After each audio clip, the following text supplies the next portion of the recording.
Hello students, I am Avdesh Kumar Jha. We are going to discuss the fourth chapter of Geography of class 9th. The title of the chapter is Natural Vegetation and Wildlife.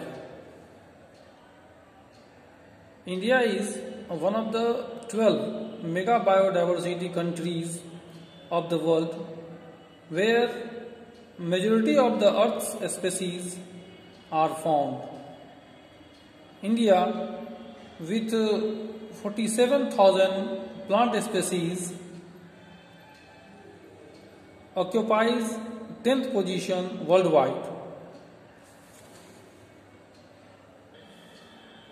There are about 15,000 flowering plants in India, which account for 6% in the world's total number of flowering plants. Non-flowering plants such as ferns, algae and fungi also grow here. It also has around approx 90,000 species of animals, including marine and water fishes, and 2,000 species of birds and insects. Natural vegetation. Natural vegetation is the plant community which has grown naturally without any human intervention. Those natural vegetation which are left undisturbed over a long period of time are called virgin vegetation. Its vegetation are of two types. First, endemic species, and second, exotic species. First, endemic species. These plant species are originated from the country. And second, exotic species. These plant species are originated outside the country. Now, flora and fauna. Flora is used to denote plants of a particular region or period, whereas the species of animals are referred as fauna. Factors affecting vegetation. Factors which influence the diversity of flora and fauna are relief, climate, and ecosystem. Ecosystem is not the factor. The factors are relief and climate.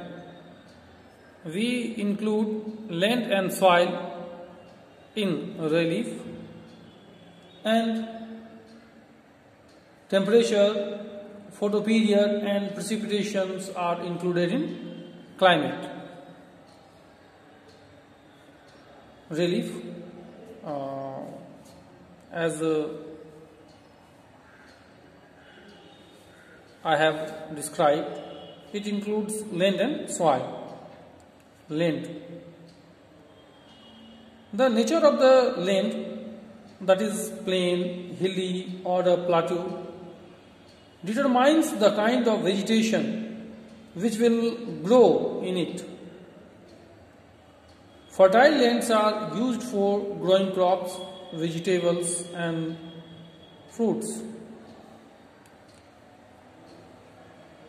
Undulating and rough surfaces generally develop either into grasslands or woodlands. Woodlands, that is also known as forest, and soil. The soils also vary from place to place. Different kinds of soils provide different kinds of vegetation. For example, alluvial or deltic soil of a river delta near the sea will sustain mangrove forest, while slopes of hills have conical trees. The sandy soil of a desert sustain cactus and thorny bushes. And the next factor is climate. It includes temperature, photoperiod and precipitation. Temperature. As the climate gets colder, either by increase in altitude or by going away from the equator, the vegetation will change from tropical to subtropical, temperate and then alpine. For example, on the slopes of Himalayas and hills of the peninsula, the fall in temperature affects the type of vegetation and its growth. Photoperiod, that is also known as sunlight.